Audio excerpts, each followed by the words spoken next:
All right. Welcome to another edition of Crush This, a Monster Truck podcast, presented by High Octane Coffee and J Concepts.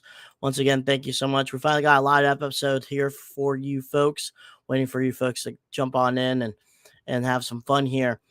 This weekend, I will be at Little Rock, Arkansas for the Monster Jam Arena Tour West Championship Series.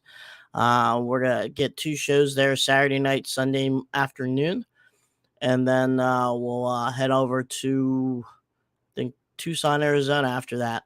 But once again, guys, I've been MIA for the last, I think, 2 weeks. So the episode just popped up on my Chrome and YouTube. So we'll have some people on here jumping on, viewing, and stuff like that. If you have any questions for Andrew, please put in our chat here. And then we'll go from there. Once again, guys, thank you for being on here. Brad's here too, and we're gonna get ready for an awesome show. Like I said before, I will be in Little Rock, Arkansas. Also, shout out to I'm so used to we're trying a different format. I'm gonna be honest with you, so I'm so used to thanking all our people that are helping out, but we're gonna thank them throughout the show. So once again, want to thank also the people that are going to be doing our program here. Back Channel Productions, Nick Davis, and also MTRC with Colby Marshall does our intro and stuff like that. But one of our sponsorships here is in April 7th and 8th, a huge mud bog fest that's going to be going on at Stanford. So go take a look at that. Once again, guys, if you have any questions, and also big deals are coming out next week. We're going to have the Groth brothers, the veteran monster truck, and a couple others on a big reveal. Big news happening next week on the 28th. So be on the lookout for that coming up next week. But once again, folks, I'm going to put on our 2 commercials and our little intro, and then we'll have Andrew Palochko, the director of operations for Monster Jam. So here we go. This is more than mud. This is hallowed ground, where legends are born. Carnage is wrought. The Terrell Jones Memorial Scooby-Doo Fastest of the Fast returns to Sanford, April 7th and 8th. The wildest hill and hole action in the country. Unlimited DOT classes compete, along with the quickest, fastest machines on the fast track and the gnarly nitrous shootout and blown alcohol madness. 2 full days, multiple classes, intense competition. The Terrell Jones Memorial Scooby-Doo Fastest of the Fast. Coming to the Lee County Mud Sports Complex in Sanford, April 7th and 8th.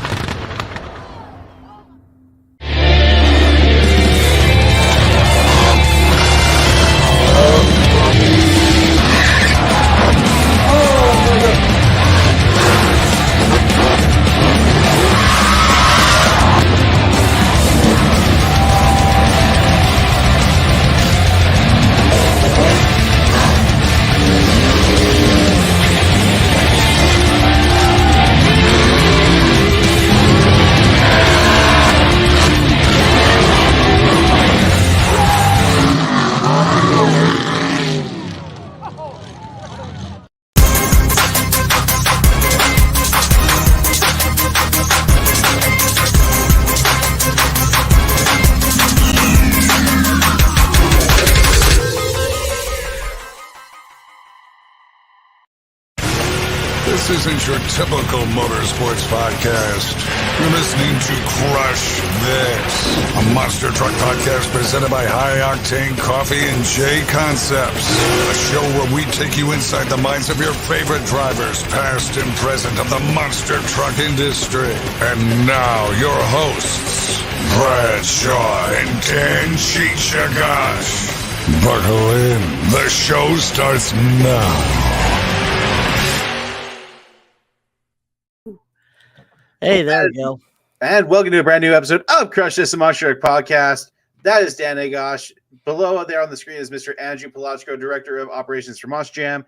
And my name is Brad Shaw, also known as the Monster Truck Canucker. And like Dan said, we're back doing a live episode. Dan's been out on the road with the arena tour. I'm not too sure which arena tour it is you're a part of anymore. I forget. The West tour. That's how I actually got Andrew on this episode, because he came to the show in Fresno I think 2 weeks ago. I have to say 2 weeks ago, which is crazy because we had a little stint from Wichita to Albuquerque. So we had Wichita, then Portland to Fresno, Fresno to Albuquerque. So we had to kind of stay basically 4 weeks on the road. A lot of times, like last year in the Central Tour, where we were kind of centrally located, we could go, to Baltimore, then back, Pittsburgh and back, Chicago, obviously, and back, and do that. But this time we kind of had a long stint that, that we had to do, and then going to do those shows and stuff like that, which it's cool to see the western part of the United States. Hate driving through those mountains, but I love going to all the different towns and stuff like that. So Andrew was at the one event at Fresno, and took a look at what we do, and then I talked to him about it, and he said, hey, I'll do it. So thank you, Andrew, for taking your time and also coming on here. My pleasure. Absolutely. Just before we get into a quick life update, we like to update you guys on some other stuff. I have a new job. I'm now a delivery driver at Napa. So new job alert. So, things are going good, but let's get into it. We always like to start off with, how did you get into this crazy, wacky world that we call monster trucks? I know Cheech has mentioned back in the day, you used to do photography. How did you get involved in this sport that we all love? Oh boy, where do I start? It started the same as really a lot of people as a kid watching it on TV, which I think is a very common story out there, but started young, 5, 6, 7 years old, whatever. I grew up in New Jersey, and I think I was 9 years old, and my dad said, hey, we're watching this show from Bloomsburg, Pennsylvania. That's not too far. Let's go there. Let's check it out. And so we went to the Bloomsburg Jamboree. That was my first kind of live event. How many hundreds or so events ago, and it stuck from there. So it was something that we did as a family. My dad took my brother to the events in that area.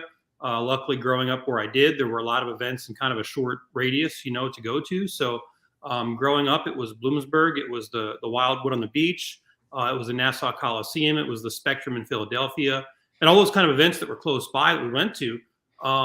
Just as fans, as a kid, it was something fun to do.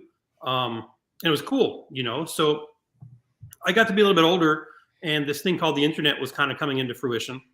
Yes, I'm older than the internet, but it was a way to connect with people, and kind of saw that pretty quickly, and got involved in what now we all take for granted, that we're also connected and we have a social community and people know each other online. That was not the case in the late 1990s. There were very few people out there, but it was an outlet for me. It was a way to check up on people, check up on things, those that stayed connected, that is. And so I started that way, and had a couple of websites back in the day, and connected with some people that were also emailing back and forth, and on message boards and forums, and the very early versions of, again, what today is very commonplace, got involved there. So one of the people that really was ahead of his time as far as connecting with fans and being connected on the internet was John Seasock. Back then he had a truck called Sudden Impact. And hey, you're only in Pennsylvania. I'm only in New Jersey. I'd love to come see what you do. You're at some of the same shows that I go to. I'm going to stop by and say hi. Is that okay? And of course he said, yeah, of course. And that kind of evolved from, hey, you're now 16, 17 years old. Time to put you to work, man. Why don't you come out and be on the road, and we'll put you through your paces and show you what it's really like, and give you a taste of the monster truck lifestyle, but also give you something you can put on the internet, take some pictures and write up a little blurb on how the Baltimore arena event, for example, went, and kind of twofold, So that's what I started to do. So John and later his business partner, Andy Slifko, that had the Eradicator, were very instrumental in me getting out there on the road at an early age. It went to, I'd meet you at the events, I'll drive to your shop and I'll ride with you, and I'll help you bounce the tires around, wipe down the trucks. Then I'll do my own thing for a while, but it's mutually beneficial. I say that now, it was much more beneficial to me than them. I was kind of a pain in their butt, but that's how it kind of all started for me. So as I'm doing this, I'm involved in different websites and involved on different things. I started writing for monsterjam.com and what was then ushra.com. And I had a weekly column there alongside Scott Douglas and Joe Lowe, which was really good company to keep, but I did some of their driver bios, event recaps, etc. I did some work, Cheech, with Tim and Mark on the MTRA. I did the newsletter for a while. I was the editor for about 3 years, kind of coming out of high school. That's back when we used to mail the newsletters, the U.S. Postal Service, But I did that. I wrote a lot of the articles. I did a lot of the copywriting and the typesetting and the layout, and provided some photos. That kind of graduated after a while into more photography. So I got involved in working for Monster Jam, working for a couple of the promoters and the teams, and making and selling the 8x10s, the hero cards, and shooting for the yearbook and things like that. In going to all these events, and now it's kind of a national thing, making contacts and meeting people. And one of the people that I knew really well from a young age was a fellow Jersey resident, Mike Wales. So Mike drove the liquidator truck. That's when I met him. I was a kid. He was a driver. I'd show up at Wall Stadium or Flemington or Wildwood. He goes, "You again?" Because I was at all those events. Mike then graduated to go work full time for Monster Jam for what was, I think, Clear Channel Entertainment. And he was the person that basically oversaw the acquisition of Gravedigger and the expansion of the Monster Jam fleet. He built it.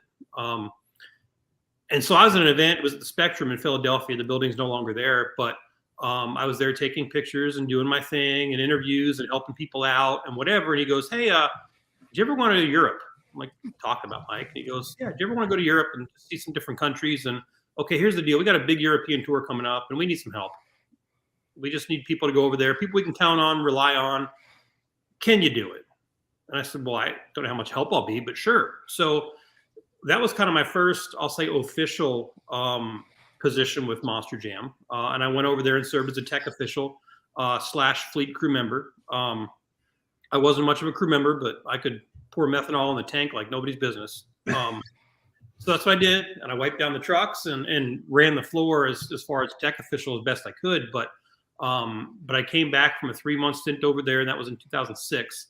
And graduated to an offer for a full-time position as what was then an event manager for Monster Jam. So started out producing our events, a lot of Thunder Nationals events in those days, arena events, graduated to do our stadium events and our World Finals, and did that for about 10 years. Was asked then, I guess now about 8 years ago, to take over our Triple Threat series. It's not active right now, but today I oversee all of our arena events. I oversee the USHRA, which is still alive and well.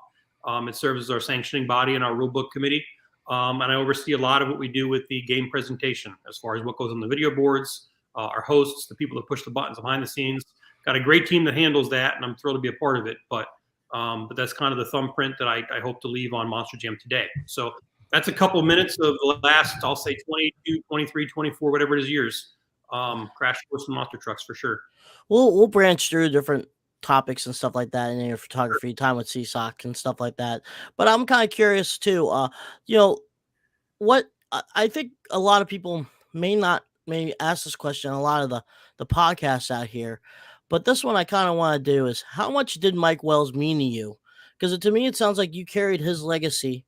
The Monster Jam, or the United States Hot Rod book, is still around. It gets updated frequently. I know safety is a big priority in Monster Jam. The smallest detail event will go all the way up to the chain, just to try to figure out how we can fix this, how we can prevent it from happening again. What's the measurements? What can the crew guy do beforehand? Do we have to put a tether on there? Do we have to keep a block containment? Stuff like that.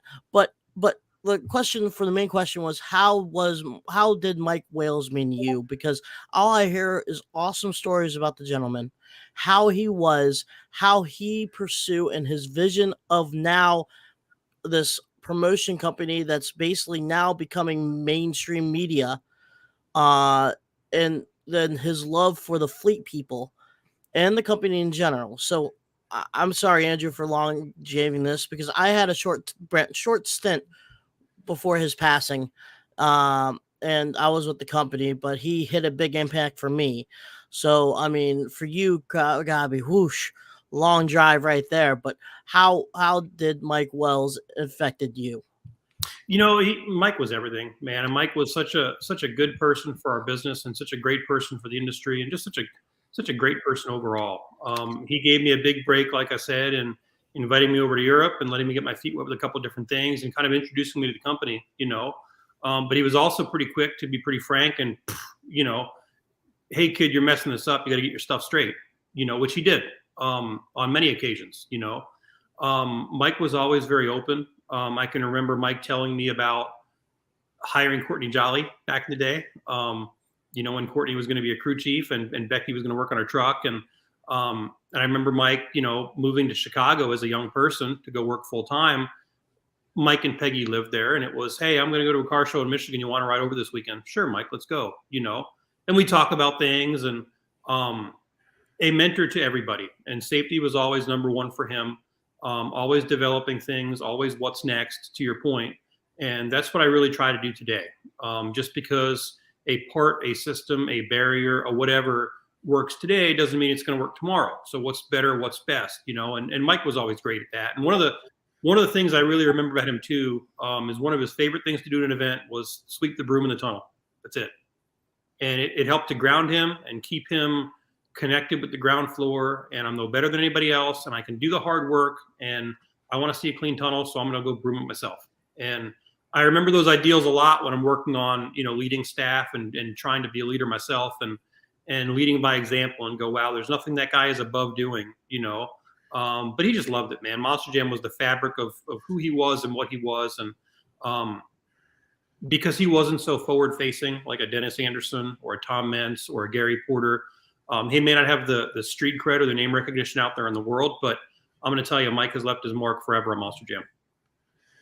One thing you kept bringing up was, the forums and stuff. And I remember Monster Mayhem back in the day. And that's how I met a lot of these guys. Like, Cheech, I met on a different one with the Monster Truck Madness 2 game back in the day. And so many others, I think the forums and now with what we have with social media and all the Facebook groups, is a special thing. And one thing that I really appreciate with your story is, you're a fan first and foremost. And I think that's important because there's so many people out there wanting to be in your position or other positions that people are at Feld as tech officials. Like you look at some people that me and Cheech know, Josh Rhodes, so many others, Kevin Payne, we kind of did the same kind of stuff all together. And, I think having that grounded being a fan still is, I think, important in my opinion.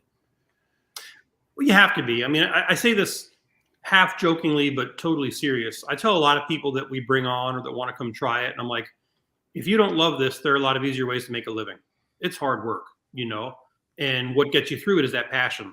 There's people out there that haven't had a day off now in months, and thousands of frequent flyer miles and even more thousands of highway miles that just take their toll, on everybody. And you're there at 7 a.m., you're there until midnight or later every day, 3, 4, 5, 6 days on end. And so if you don't have that passion for it, you should question why you're doing it, because like I said, there are a lot easier ways to make a living, but it helps bring you through it, and to work with an incredibly passionate group of people, like it's cool because most workplaces and most things you can do in life, you don't have that passion, and a lot of places, I'm here to collect my paycheck. I'm here to earn for my family. And it's very transactional. I'm going to take it and I'm going to go home, and you turn it off. You can't turn this off. And the good thing is most of our people, they just don't want to. It's something they live and they breathe and they enjoy doing. Things get tense after a while when you get a lot of very passionate people together, but ultimately it's because people care and you can't oversee that, people caring is, and giving their passion to what we do is just so important. We'll ask a little bit more questions here for Andrew, but we're going to go ahead and thank some people that on our podcast here. Once again, we have 6B Apparel. Want to thank Chris from 6B who does these hoodies and also does Brad. There's his crew shirt right there. So we have that going on there too. 6B Apparel, message me or Brad for it. We have the OGs and the new waves on both setup. We had a couple people at the Monster Jam event a couple people supporting the podcast, which much love. They were wearing the New Wave ones, but once again, thank you for them. Also, if you want some merchandise from us too, it's our spread shop. Crush This, a Monster Truck podcast at myspread.com. Go take a look at that stuff. Some cool stuff going on there. We got new designs and all that to be announced too. And also want to thank Brad Shaw for his website company, Bradley Shaw Designs. Go take a look at his stuff. New stuff coming out also. So, Andrew, let's go to the photography side of everything here. That's another door that you open up. It seems like a door that a lot of people that are passionate in monster trucks may not have the mechanical side of it, but want to learn later on about the mechanical side of it. Just want to get their foot in the door. And the cool way of doing it is taking photos and stuff. I remember seeing some of your pictures on there was a talk about a forum. Remember truckworld.com? I do. Yeah, and always saw the live action of not live action, but the photos from the Pro MTs or the 4-wheel drive jamborees and stuff like that. And can you give us about the cool thing about let's talk about, if you want to pick your brain here, your camera history. What did you start off with, and do you still have the camera that you still have a camera that you take photos today? It may not be monster trucks. It could be a duck at a lake or some type of jazz or air show. Are you still have the passion for photography? And if so, give a standard timeline. Maybe it can help someone pick that wants to get going in photography, may not know the materials to get what they need to get. Yeah, absolutely. No, great question. I started photography at the events because, one, I wanted to remember them, as a fan. But two, very frankly, because I couldn't do anything else. Like, I wasn't a mechanic. I'm still not a mechanic, So when it came time to go racing, there were the people that wrenched in the truck, and then there was me. And there was nobody at that time that was really taking photos at mass. There were some good photographers out there, but then it was film photography. It wasn't quite digital, so that limited the amount of photography that was just out there in the world. It just did, So I kind of found a void and found a little bit of a niche and started that way. And I started with a film camera that my dad had, and we went to one of the events. I think it was one of the Bloomsburg events. He says, "Hey, I got this camera downstairs. It was a gift years ago. I haven't used it at all. Let's throw it in the bag and see if it does any good." And I couldn't even tell you what it is anymore, but it was an antique then, but an all manual, completely manual, everything, focus, shutter speed. Like, there was no automatic anything. Had some mixed results with it, but when we got good results, it was like, okay, there's something here, And then I'd go to the events and get the prints and hand them out to the drivers, and they'd like them. And I got that kind of positive reinforcement that, hey, this is helping me get my name out in the world. I'm providing them a service because they're not getting these pictures either.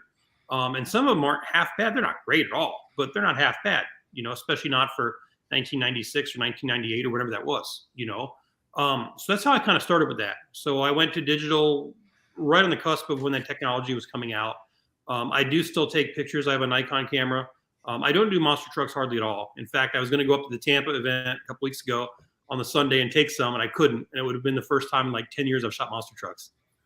Maybe next year. But nowadays, when I can on the road and I'm traveling, if there's a city skyline or a landscape or a sunset or something that I can, wildlife that I can do, I enjoy doing it. It's relaxing to me, but it also helps keep me grounded, as far as a hobby, but also something I can be productive with. So that's how that started. If I could go back in time, I've got a lot of pictures with trucks in the air and, perfectly placed in the middle, and they're crisp and you can read the logos. The pictures that I really like are the pictures of the pit areas, the trailers, the people, the scenes, the environments. I'd zoom out a lot, you can only have so many good crash pictures, so many good rollover pictures, so many good air shots. But the pictures that I really cherish today are the ones that show people, show the era, tell stories. And the ones that I loved when I took them and developed that film back in the year 2001 are not the ones I look back on today and go, man, that's so cool. The ones that are so cool to me today are the ones that tell stories. And I think that's important. And, one event you brought up a couple of times is the Bloomsburg Jamboree. I got to go to the Indy Jamboree this past year through the Stomper and American Scout team that I did the designs for their trucks. talk about, going to that event in the 90s, because, I grew up watching that show on TNN Trucks and Tractor Power, seeing, some of the greats, just Fred Schaefer, Dan Runte, all those guys. Talk about what it was like going to those events and experiencing, what I consider, in my opinion, the golden age of monster truck racing, when it was just two trucks side by side, all out. What were those times like for you? As a kid, and I remember those events being just completely bigger than life. And this was, pre-World Finals era. I guess those events, I've not been in years, they've changed since then, but you're exactly right. It was just the height of what the monster truck industry could offer. Bigger than life, tons of competitors, the dramas, the storylines. It was just wonderful. And I think back now to all the heavy hitters that were there, from Fred Schaefer to Dan Patrick to even the up and comers, that carved their name out later. And you got guys like Tom Mentz in the mud, that are there enjoying it all. That event in particular, just larger than life, the biggest event of the summer of its day by far. And later on, as I got older and I started traveling on the road, I was fortunate enough to go to, I think, all of them. Been to Lima and Indy and Springfield and Essex Junction, and all the ones they did kind of in their prime in those days, I was able to take in and see.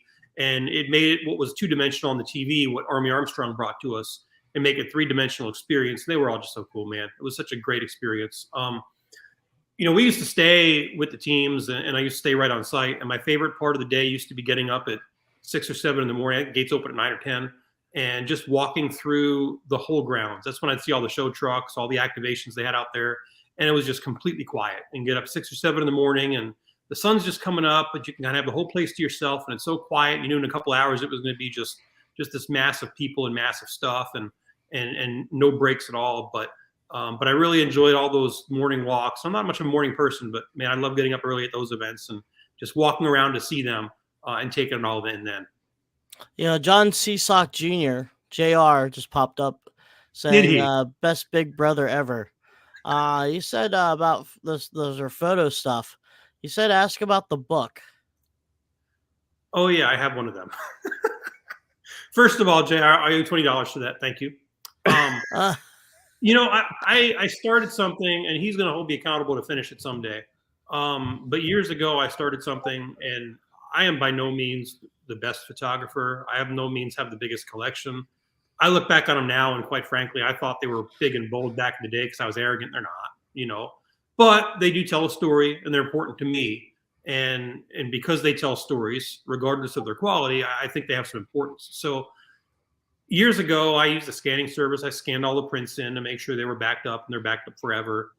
Sent them all out, got them back. And I'm like, I should make a picture book. They got all these companies online that do these picture books, and I should make a picture book, a coffee table book. It just has all of my favorite pictures in it. And I want it to be random. So you turn the page and you never quite know what's on the next page. And just put my favorite pictures in there. So as I got these scanned photos back in, and I'm kind of putting them all into folders, I'm like, let me put a folder out here on the side of my desktop that just says picture book. And whenever I see one that, either because it's a really good action shot and I'm proud of that, or because it tells a story and I'm proud of that, or because it's a picture of somebody that I remember or that has personal significance, I drag it in the folder. So I did that, and I opened it up, and I'm like, well, there's no way I can make a picture book with 1,200 pictures.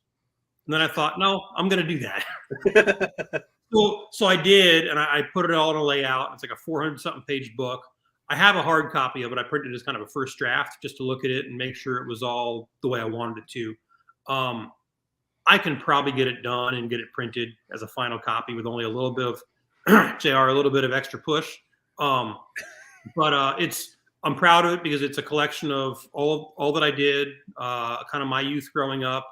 And I think it reflects certainly not all of our industry, certainly not a history of our industry, but the parts of it that I capture are there, and I'm pretty proud of that. I have brought it to shows before and showed it around a little bit. I can tell you one of my proud moments. I brought it to it was the MetLife Stadium event that Tom Mentz did the front flip. And in order to get Guinness certification, we had to have, if I remember right, 2 experts there, independent experts that weren't part of Monster Jam or Feld that had to sign off on it. So I remember Scott Hartsock being one of them, and I remember Dan Patrick being the other. And Dan sat in that show office for about 3 hours, just thumbing through every page, and smiling and laughing. And hey, come here, look at this. And I kind of let him do his thing, and I wasn't there with him. But knowing that he did that for the 2 or 3 hours he did, man, that was a proud moment. It made my day.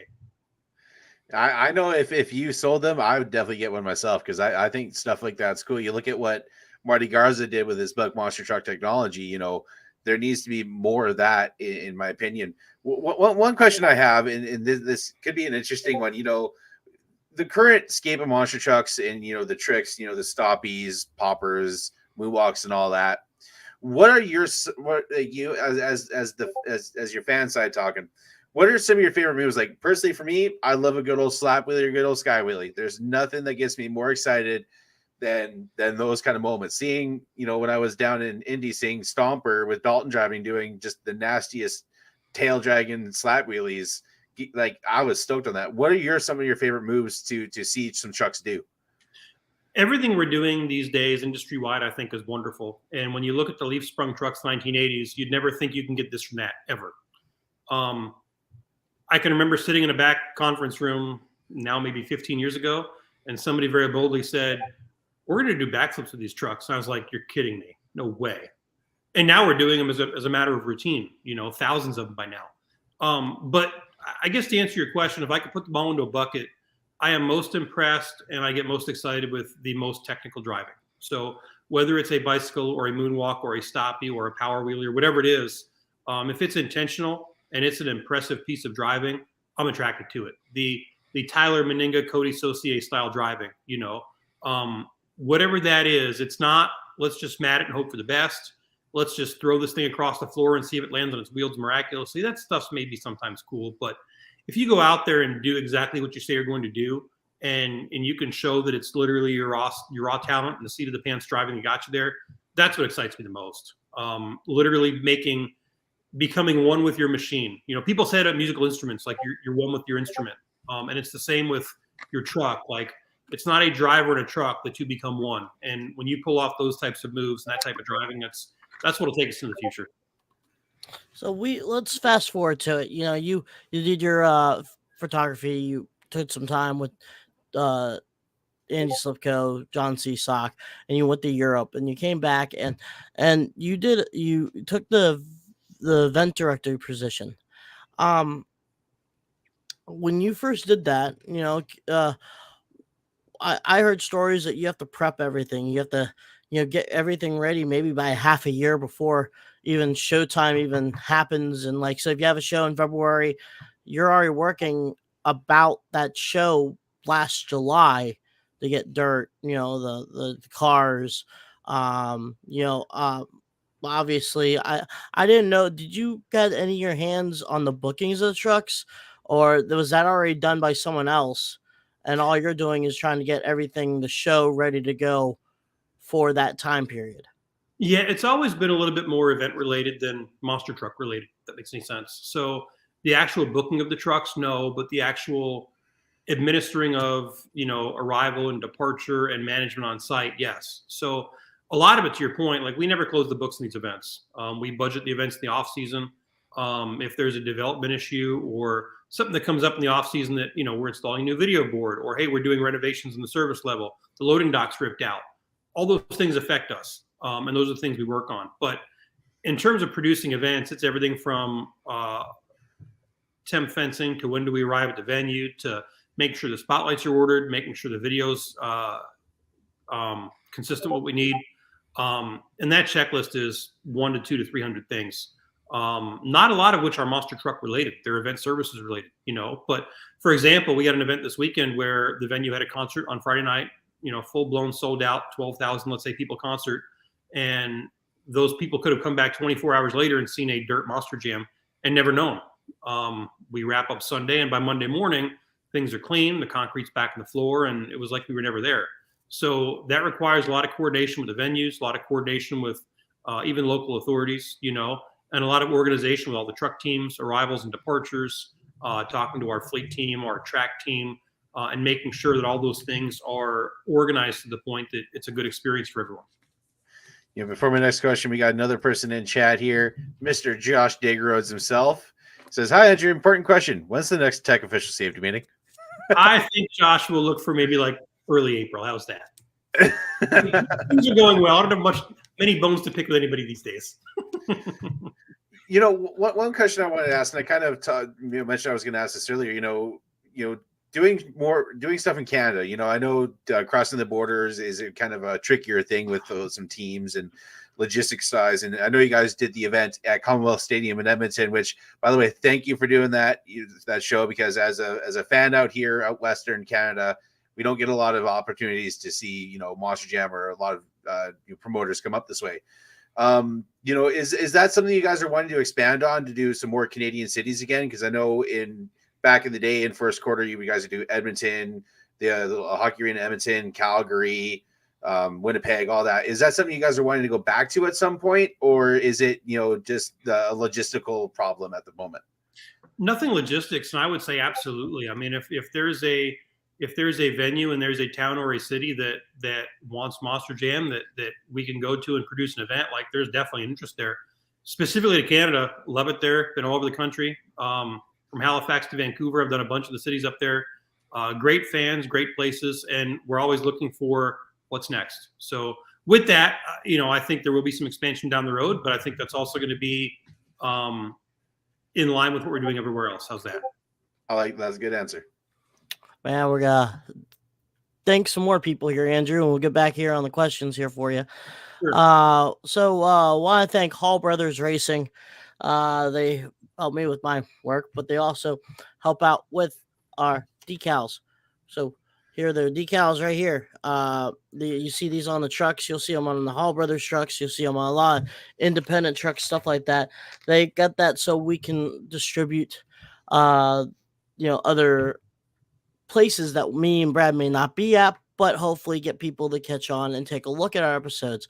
Go on YouTube, go on Facebook, listen on iTunes, listen on Spotify, Google Play, iTunes, stuff like that, and get our ball rolling. So once again, want to thank Hall Brothers Racing for what they do and help us with promoting our way of our promotions to this podcast. Also, Justin Stories, he has this book called Making Tracks.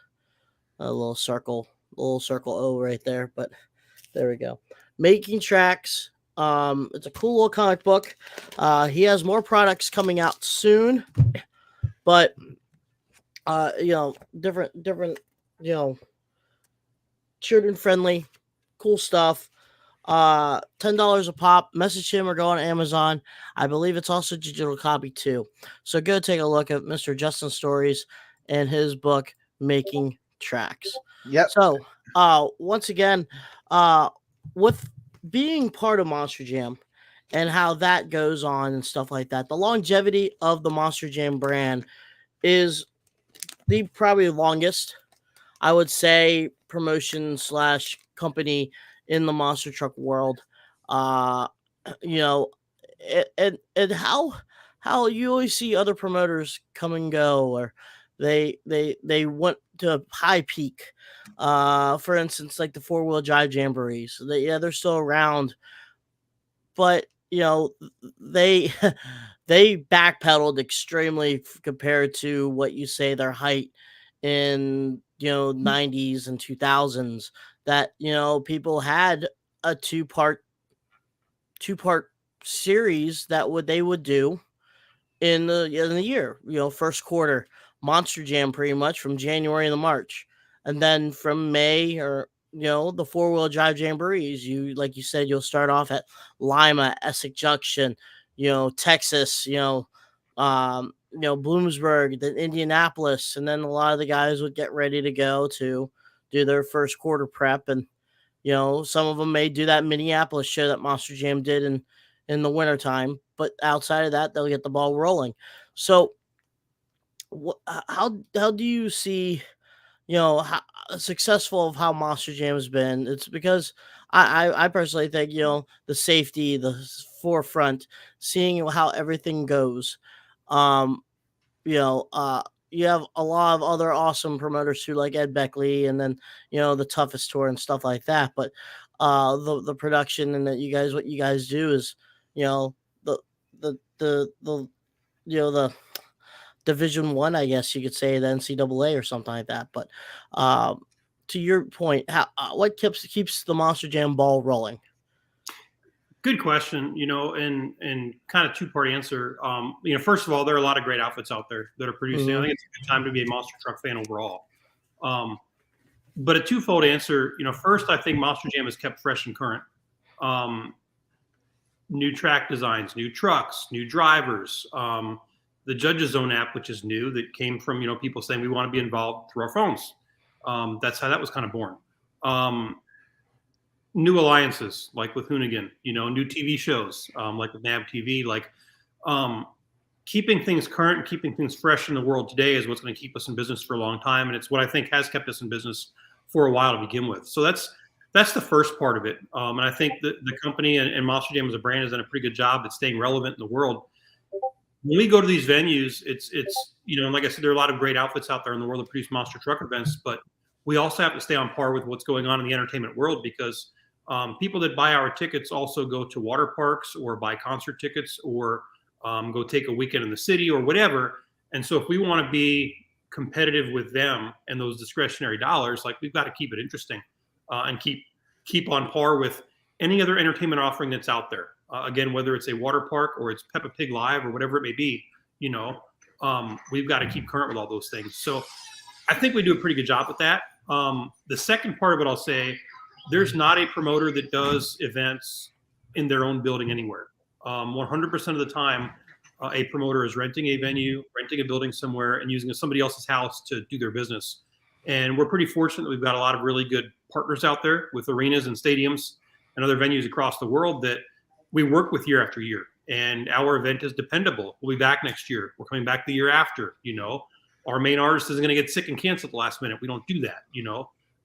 So really having that kind of partnership with these venues and that teamwork going into it, knowing that we're partners in it, and we're going to produce these events and produce them for a long time, has given us a place and an outlet to go. And that's what I think is the second biggest part to that. One cool thing I find with Monster Jam is, you look at the World Finals, and this is just my opinion. There's certain events that, you look at NASCAR, they have, the Daytona 500 is a flagship, the Indianapolis race. In Monster Trucks, we have the World Finals. You mentioned, Wildwood, New Jersey. I think that's another flagship event in the sport. You look at the Charlotte Back to School Bash. There's a lot of events that, but none is like the World Finals. And, for many years it was in Vegas, for almost 20 years. Then you guys went to Orlando for a couple of years, and now you're going to Nashville. Talk about the longevity of just that event alone and how special that event is, because, I've never been able to go to the show yet, kind of still sad it's not in Vegas, because I was always I remember watching the original one on pay-per-view when I was a little kid and being so hyped up for that. But talk about the longevity of just that event alone and what that means to you guys at Monster Jam and in the monster truck industry. Man, it's an important event, and it's I think the original one was in the year 2000, so yeah. 23 years ago. And man, I'm upset it's not in Vegas anymore either. But I am also happy that we can kind of bring it around and show different people what we're doing and bring it to them, as opposed to them having to come to us every time. And that stadium is actually not even active anymore. So if our intentions were to stay there, it wouldn't be at Sam Boyd today, because it's not even active, But it really it drives a lot of what we do and adds so much, I'm going to say, legitimacy to we're presenting a real sport out there. We have a championship, we have a Super Bowl, we have a Mecca, we have this big event that we can go to and do and crown some champions that night, and they get to hold that forever. There was a day that didn't happen where these events were pop-up events, and when you won in Cleveland on Friday night, it stayed there, and that was it. And it didn't drive towards something, and it didn't matter towards anything, because you left Cleveland that weekend and you were done, So I think those events really motivate the drivers to compete, to perform at a high level. It gives us some direction as far as, things to talk about and things to follow as a series, which is important. And it just adds so much to the overall presentation of what we're doing that it's a major part of what we do. And it's such a big event. There's so much magic that happens because you go into these events and you don't know what's going to happen. You just don't. So, there will be some great moments, there will be some magic that's made, but you don't know who, you don't know when. And every year we seem to come out of there with one or two moves or one or two events that just stun the world. And that's what you talk about all year. And sometimes those events win, or sometimes those people win, sometimes they don't. But there's very rarely a world finals that goes by that you don't look at it with a head turner and go, I can't believe that happened, whatever that may be. Whether it's Lindsey Reed winning over freestyle world championship, or Cam McQueen and his twists, or whatever the case may be. It's, you have a head turner and you go there and you're like, man, I can't believe that happened. It makes you feel alive. It makes you feel part of something bigger than yourself, which quite honestly people get lost in, and they should. They want to be part of this special thing, and that's what that event provides for us. It's just crazy, the atmosphere. Now you're taking your world championship to different atmospheres around the country. Pretty soon, maybe all around the world. You never know. But your home for such a longest time was Las Vegas, from 2000 to 2018. That Sam Boyd Stadium was the place to be. At one point, 105, 110. I don't know the record, but you had, I think it was World Finals in 2016 or 17. Maybe it was the last one. It was one of the late stages that we set a record for most monster trucks in a area. I think in 2016, we had the most monster trucks in a stadium floor space at Sam Boyd when we did that huge group photo of every monster truck that was in the premises, plus the racing trucks, plus extra trucks, were all on the stadium for a big photo, I guess, that we took. And to see how the progression. Now you're taking it all over the place. We're going to Nashville in July, and the quite frankly, people think Nashville is kind of like the Eastern Las Vegas. The atmosphere, the entertainment, Broadway. The hockey arena is right next to it. So much excitement that's going on there. Like you said, you always have to top every single year to make your head turn. How do you guys like? When I say guys like, I mean Monster Jam in general, going to different atmospheres around the country. Same as my earlier thought, it helps keeps things fresh. It helps to bring it to different parts of the world that not everybody can travel out west or out east or whatever. And so I like the rotating format in that respect. It also gives us different opportunities for different types of tracks and different types of pit parties and different experiences. And frankly, we heard from some people that said, look, I love your World Finals, but my kids have been to Vegas 10 times. Like, we've seen the Hoover Dam how many times? Let's do something different. So it opens up that opportunity, which is a good thing for us, I think. And every other major sports league rotates their championship event also, and very thankful for the home we had in Vegas forever. Like, personally, I'd still love to be there, but it was part of a necessary evolution. And I do like the rotating factor for those reasons. I'll add to your point about most trucks ever, as far as what makes the World Final special. That was a big part of it too. Some of those trucks and drivers we had a very good relationship with. They'd run all of our series. Others didn't. And they said, look, we don't really run Monster Jam. Our truck's not Monster Jam type, whatever. But this event is really cool, and we want to come be a part of it. And I think that speaks volumes to its stature in the industry and how it kind of fits in, and what people, both within our fold and maybe just outside of our fold, think that they just want to be part of it anyway, which is pretty cool. Well, before we get to our next question, we're going to thank some more sponsors. I actually removed myself. I haven't done this in a while. It's been a while. We're going to thank a couple of other people. Mark Werner, MW1 Entertainment, our good buddy. We knew him as Mark Iron back in the day in the MTM2. Does announcing for some independent promoters. I know he's done some stuff with the No Limits Tour and some other tours. Go check out what he does. He's a great dude. He is, one of our awesome friends. He's always been, supportive of what we do. And we also like to thank JB Scale Graphics, John Arnold. Crush This sponsors his son's off-road racing ventures in his Polaris Razor. John does a lot of stuff for the RC industry. Cheech runs for him. Cheech runs some of his wraps, some of our other buddies do. He also has some flags. So if you want to take your truck to that next level, he also does some flags. So thank you to those guys for always supporting us and what we do. The one interesting thing that you guys are starting to do again is go back to some of the racetracks you guys have done at Atlanta Motor Speedway over the last couple of years, and one thing that I this is just spitballing here. One cool idea is doing a truck fest idea type thing again. I think it'd be unique. That's just spitballing an idea here, but what's it like going to like a place like Atlanta Motor Speedway and doing a long straight line track that you guys have done there over the last couple of years, and just a venue of that size?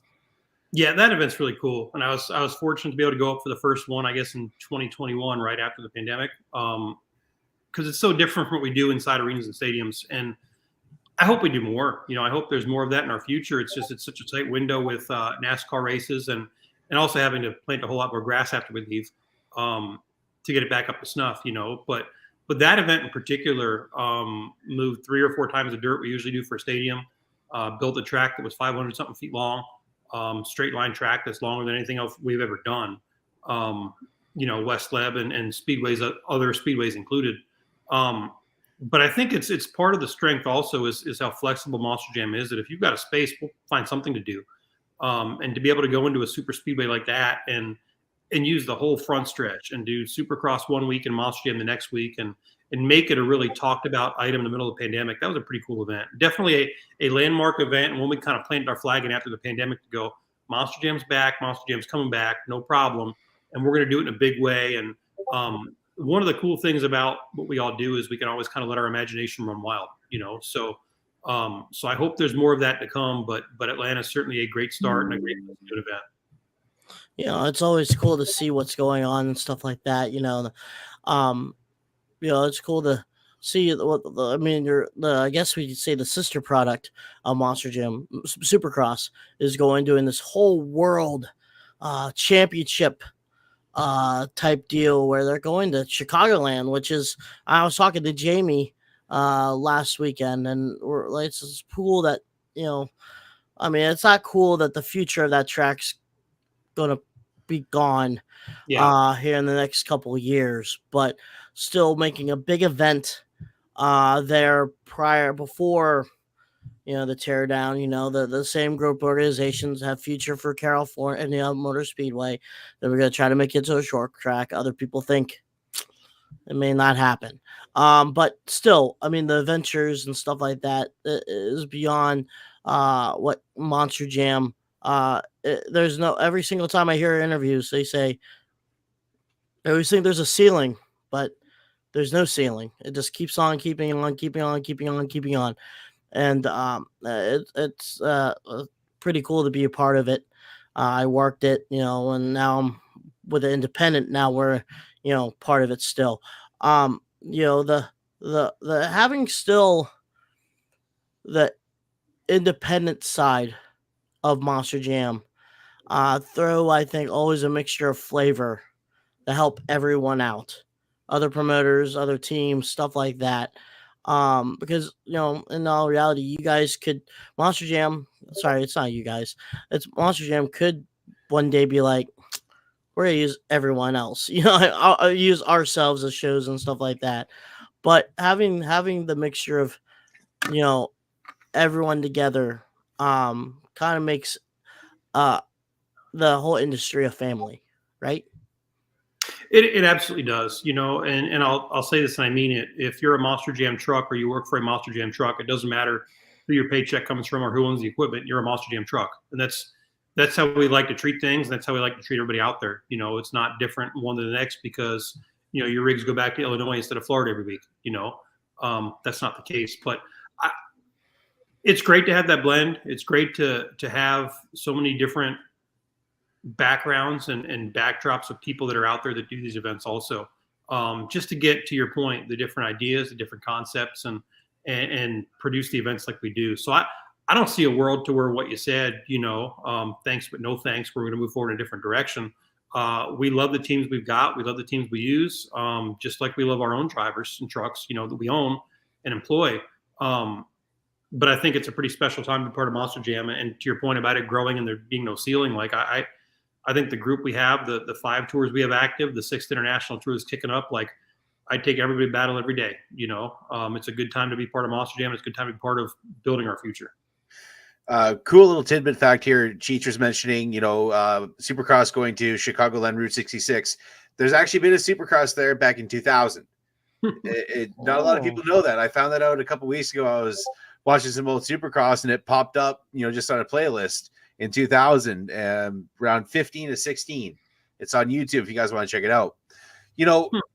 Talk about how important it, because I've obviously been seeing a lot of 1 week Supercross was in, or Monster Jam was in Detroit. Next week Supercross is in Detroit. And I know Scott Jordan has done some stuff with Supercross and stuff like that. Talk about having them kind of in a way partner together, but not partner together. Having them kind of under the same umbrella as Feld Motorsports, Feld Entertainment, and how important they are to each other. Yeah, it's great. I mean, we share a lot back and forth in terms of intelligence, resources, and strategy, and whatever else. But the biggest thing for me, I think, is when we're able to do that and piggyback the dirt costs. People think that running the trucks is our biggest expense. In some cases, it is, but 300 dump truck loads of dirt downtown is a pretty penny. So when we can bring it into a venue and occupy it for 2 weeks and do a Monster Jam and a Supercross with one dirt in and one dirt out, that's just good business. Like in the case of Anaheim, we moved dirt in at Christmas time and it stays there till March. And every other weekend we have a Monster Jam or a Supercross. So the two complement each other really nicely in that way. Sometimes, again, we share staff or resources back and forth, but the fact that we're able to go in there and kind of take a short residency in some of these venues, Houston, Detroit, Indy, Anaheim, wherever else, really helps us to produce these events in a fashion that otherwise we might not be able to. I was about to say, I think in Houston, they use the dirt for the rodeo, don't they? I think they do. I think they use our dirt or vice versa. I'm not certain on that specific one, but with our 3 Monster Jams there and our Supercross there, like it's in there for a while. And then I think their rodeo's in March, right? Yeah, it's kind of like towards the end of February, early March. So I mean, I think the rodeo starts right after the one that I think the 3rd Monster Jam show. Yeah, and there are others too. Like you mentioned, Fresno. We left the dirt in when we were down in Fresno, and we kind of split the cost with the rodeo that was there the next week. So there are others that we do that too. And again, that's just good partnership and good business that, again, helps us to keep a cost to a level where we can produce really good events. People don't understand that, like you said, the operations that, I enjoy those time lapse videos that the arenas do.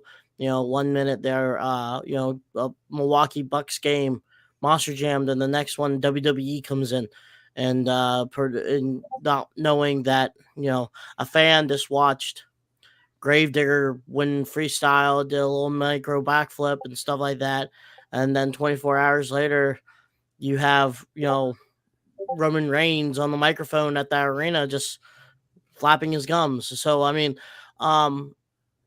it's cool to see the operations. People don't understand also, you guys have, outside of the monster truck trailers, you have 53-foot box trailers that haul all the equipment, the FMX stuff. The people may not know that like you guys rent the heavy duty equipment, which you guys thank during the show. You thank the rental cats and stuff like that. But let's take a off break here and talk about the dirt crew. I mean, I think that's one of the unsung heroes of the group, because they go all over the country. They don't have a home base equipment. It's all rental. So they have to rely on the rental company to do stuff. There was one time, I think, I forget what show. Was it Tacoma? That the rental company put gasoline in a diesel motor in a water truck. And the water truck couldn't run because they didn't have no water. Well, they put different fuel in it. So, I mean, I understand. And those guys are there. First, they're when we're working on the trucks, and they're still there when we're gone. And, Andrew, you have probably some of the best dirt people in the country that can turn around and do monster trucks, and then next time do motocross, Yeah, we're lucky to have them. I think the most impressive venues we do in some cases are overseas, where a soccer pitch is hallowed ground and it's sacred and you can't touch it. And we're going to come in and put dirt and mud on top of it and run these trucks. And there are a lot of groundskeepers overseas that go, "You're not doing that in my stadium," and we go and do it. And we'll move in dirt, like let's say Thursday night overnight, and we lay some protective sheeting down, some plywood or some other sheeting down, and then the dirt on top of it, and go in and move the dirt in all night and build the track all day Friday and do the stadium event on Saturday. Move out all the dirt on Sunday afternoon. We pick up all the pieces, and there's their grass. And their grass, it stresses a little bit, but you water it, it lives. And we actually do the entire event over the top of a live field. So it's not concrete down there. They don't pull the grass up and resod it afterwards. We go right on top of their home base, their moneymaker, their, you know what I mean, their sacred ground, and we do our events, and we do them responsibly, and we get out of town, and they can go have a soccer match as early as that Monday if they wanted to. The same is true on a smaller level, like in arenas. What you don't Hockey stuff. dig a hole in some of these arenas, you wouldn't find concrete, you'd find ice underneath some plywood and some plastic. And so that's how we can get into some of these venues like we do in the middle of January or February or March in the NHL season, is that we can actually go right on top of their ice. And that means you can see Monster Jam on Sunday, and you can watch an NHL game on Monday night, and never know that we were there. The arena business, the stadium business, as far as turning over events, is just incredible. And their conversion crews and how they can make it just a whole different scene from one day to the next. And to wrap up the dirt crew, we're just so fortunate to have such a great crew of people that have such talents that can do this on a moment's notice, you know, moving dirt in and moving dirt out. That's not an easy thing. We get dirt locally. We either buy it and own it, or we rent it, or we store it, whatever the case may be. But people ask, "You take that dirt with you?" No. We get it local. It means in every city, the dirt's different. In some cases, it's more clay. Some cases, it's more sand. In some cases, there's a bunch of rocks or debris in it. In other cases, it's pure, pristine material. But it's a lot of coordination with making sure the dump trucks are there. To your point about the equipment, making sure the venue's prepped, and then going into the venues and keeping it all as clean and neat and orderly as possible. That if you've got too much or not enough water in it, you're making a mess. And not only are you making a mess, but you're affecting the quality of the event completely. It'll either be too dry and dusty or too wet and soupy and marshmallowy, and the trucks can't do anything. So there are a lot of balancing acts that the dirt crew plays in trying to get it done. Tight deadlines, under the gun, many of variables that can go wrong. But ultimately, man, to your point, they pull through a lot, and they are a very talented crew. You know, one cool thing with Monster Jam and Feld, you know, is a lot of the partnerships you guys have been able to grow, and you know, you look at brands like Lucas Oil and so many, and you know, the newest one, Hoonigan, you know, and that, you know, has a lot to do with Ryan Anderson and his, you know, friendship with those guys. And you know, I followed the rise of Hoonigan. You know, I'm a huge fan of their stuff. I have a lot of their clothing and all that. You know, talk about having Hoonigan, you know, being a part of Monster Jam and you know, powering the Son of a Digger truck, and just having a brand like that, you know, with you guys, and the popularity of them with you. It was really cool. We had the opportunity last year to do the Gymkhana video with Ryan and with Travis. Travis grew up a monster truck fan. Probably not a surprise because he's into everything, you know, but he grew up with watching Dennis and Tom. And, you know, I'm sure, as you guys know, he had his own truck for a while with the Strong 189 Nitro Circus. And he's driven in some of the events I produced, the World Finals, the stadium in Baltimore, probably 3 or 4 different events. And I've actually seen him test the truck a couple of times past that. So we've got a pretty good history with him. But as his career has grown the way it has, it's just amazing, you know, to have somebody of his level go, "This monster truck stuff is cool, and I want to be a part of it, and I want them in my video," which is what we did. It's just, that's a lot of validation, you know. And to have Ryan Anderson and Travis Pastrana, that was filmed, the Gymkhana video, at the cruise terminal in Fort Lauderdale. So the boat went out at 3 or 4 o'clock, and people kind of emptied out, and then we moved in and did it right before the sunset. But to have the two of them kind of on the same plane, playing with each other with their vehicles, you know what I mean, and just toying off of one another and freestyling out there, was a really cool moment, you know, because we do these events in arenas and stadiums, but we can also do some stunt work and stretch our legs a little bit towards that and try to break the internet as best we can. And when that video came out, like, I sure think we tried really hard. that final move he did, I lost my mind. So did Ryan. like I'm watching him, like, there's no way he, like, I still can't explain that handspring thing he did. I still can't explain it.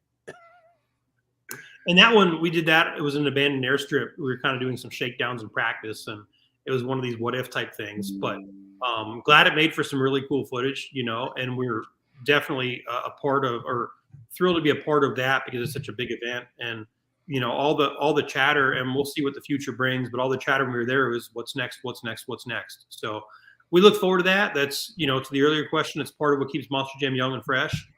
Is doing things like that, and it was a really cool stunt and shoot to be a part of. We'll talk about branching off of the hoonigan deal. I think another part is putting the pieces together where you're talking about how you guys keep on moving up front. I think social media is a big deal. And with the social media, you have the hooligan, then you have YouTube, Ken Block, Gymkhana, their car company, the Rallycross. But you have Lucas Oil. I've been noticing in a lot of their Instagram, YouTube, they have Cynthia in there. They have Caleb Blood. Lucas is really pushing their format with their products through Monster Jam. UNOH, using both Monster Jam to help bring students into the school program. They give them the knowledgeability of the students, and then they come back to Monster Jam to fulfill a career as a technician or any other position in the monster truck world. So it's give and take. And then you have the super glue. We see that a lot. The super glue, the impressive, sticking Max D and raising him up in the headquarters and stuff like that. And the social media, before Monster Jam trackside, you have photos from last week, Twitter, Instagram. The drivers can connect with each other. I'm starting to see that more in other motorsports. For example, NHRA, Matt Hagen on his funny car doesn't have Matt Hagen on it. It's FC /M Hagen Instagram as his door frame. It's not his name no more. I'm starting to notice that with monster trucks. Zach Garner, Little Zimmer, they have the tag on their sponsor panel. Ryan did that for the longest time when they did inboard cameras with Son of a Digger. You see his tag also. So and I see how you guys are, obviously, what I think what set the roller coaster were crazy was the front flip. Obviously that made it on ESPN, that made it on Sports Center, that made it on FS1. People talked about it, like Shannon Sharp and Skeet Bayless. They talked about that. That put everything together. So in a long reality, I think you guys have been taking, the company and their drivers have been taking social media beyond what you guys probably think you guys be doing like 10 years ago, right? Absolutely. My first thought is social media is where people consume everything these days. So we got to be there. It's where people get their news, they get their entertainment, they keep up with their friends. All of it comes through social media. And it's where we do a lot of our advertising anymore too for the events, versus traditional TV, radio advertising. We still do that too, but Facebook, Instagram, etc., is just such a bigger part of it. Monster Jam is, and this is part of its success also, it's not just an event property. It's a property that includes a television event. It's a property that includes licensed toys and licensed products. It's possible these days to be a Monster Jam fan 365 days a year. That was not always the case. And that, of course, includes YouTube content and social media and virtual events, if you will, that you can follow online and get your content or keep up on things. There was a day, when social media was in its infancy, and even before that, you wouldn't see what happened at your event again unless it happened to be on TV, which was less than 1% of the events, and if something cool happened in the 80s or the 90s or whatever, unless it happened to be captured and memorialized forever, it was just gone. These days, you do something cool at our smallest event and the smallest crowd of the year, and it's captured forever and it's online somewhere. In terms of connectivity, that's never happened before. So it's where people get their content. It's where people go to consume things, and we've got to be front row center on that because it's where people want us to be. But it's no longer that you're a Monster Jam fan 2 hours on a Saturday night. You're a Monster Jam fan every day. And if you want fresh content Monday morning or Wednesday evening or going to the event or coming back from the event, like the odds are you're logged on and find it. One thing I got to give you guys credit for and props for is the membership on the YouTube channel, adding all the stuff from the 2000s. My favorite event to go back and watch, Atlanta 2000, Gravedigger 7. That's hands down one of my favorite moments of all time.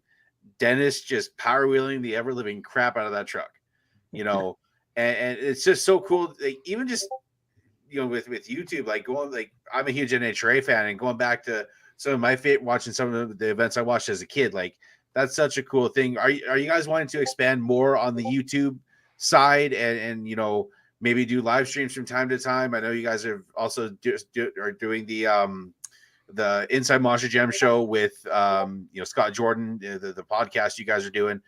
Are you guys wanting to expand more on that media side as well? I think so. Let me say it that way. And I say it that way because there's always ideas thrown around on what if this and what if that. And we certainly know the technology demand and things are out there. And if they make sense and the stars align, then heck yeah, we're interested. We want to do it, But I think it's an exciting time to be a fan of everybody's, with technology the way it is, but particularly with what Monster Jam and we're doing, is that I think there will be some more opportunity for some cool stuff in the future. And what will come to fruition and what we'll do and what we won't do, I don't know yet, but there's some pretty cool discussions about where it could go and how it could get there. So we'll see where it goes. Any social media people can follow you at? Yeah, I my Instagram is Andrew Palochko, and it's actually kind of boring. I've got some of my current photos on there and some of my monster truck photos whenever I'm feeling reminiscent. And that's about it. Gotcha. And once again, if you folks have MAV TV, that's Lucas Oil Motorsports channel, Monster Jam is going to be there for multiple years. You got the regular show. I think you have like the Fast 30, Arena 30, and then you have Scott Jordan's Inside Monster Jam too. And then, man, you guys go to monsterjam.com for tickets. Information. Hopefully, there's any tickets going around in your local neck of the woods. July 1st is the World Finals in Nashville, Tennessee, Titan Stadium, I believe. Right? Is it Titan now? What is it? Nissan Stadium. Nissan. Okay, yeah, Nissan Stadium. So go check a look at that. Have some fun. Shoot, I think a couple of days beforehand, Kid Rock's gonna play there. So, they go, and then you have a concert there too. Halftime, Low Cash is gonna be there too. So, once again, there's so much stuff going on there. There's so much shows. Not the World Finals doesn't end. There's shows afterwards too. So, show some love to all the monster truck shows around the country. If you have time to get tickets, find your local people, watch some monster trucks, and you just never know. But once again, Andrew, thank you so much for being on. Thank you. It was great talking to you about all the spectrum of the product and about yourself too. And would love to have you on back on someday. Absolutely. Awesome there. All right, Brad, anything else before we close the show up? No, just, again, thank you, Andrew, for coming on. We love what you guys do, and it's cool to be able to kind of, in a way, kind of work together on podcasts like this and get to kind of know more of the inside about Monster Jam. And, guys, we're keeping on, Dan, where are you going to be coming up, Dan, with Hall Brothers?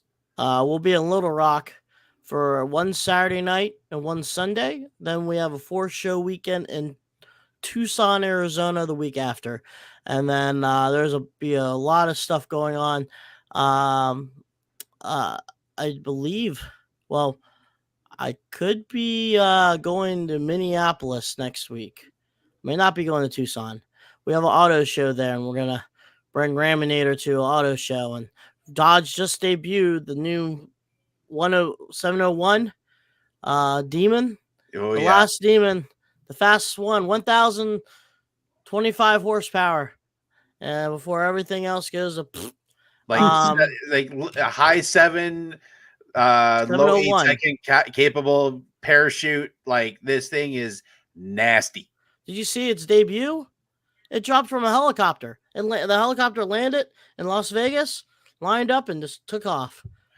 It's incredible what they can do. But who do we have on next week, Cheecher? Now we also have the Groth brothers next Roth week. Brothers, yeah. I don't know his name. I believe his name's Jeff from the Veteran, and they're gonna have some news coming up here in the future. Some big news coming up.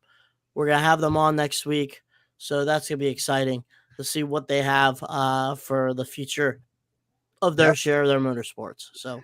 And as we always say at the end of the podcast, guys, check out with your friends and family. Mental health is a huge importance. I will admit I've kind of let mine slip a little bit, but I'm getting back on track, getting some help. We need you here on this earth. It's important. And if you're struggling, reach out to somebody. It'll save your life. It'll help save somebody's life if you know somebody that's struggling. So, guys, same time, same place next week. The Groth brothers and Jeff Allaire of the Veteran, Wilson Motorsports, and Troublemaker Double Trouble. Those guys are awesome. They were actually part of the Mirror Image Motorsports, which they were actually part of the Triple Threat series back in the day, running what was it, NEA and Zombie, from what I remember. Yep. So, guys, thank you guys for all the love and support. It's awesome that we're able to do this still, and you guys are the reason why we do this. So keep the rubber side down and the shiny side up, everybody. Peace.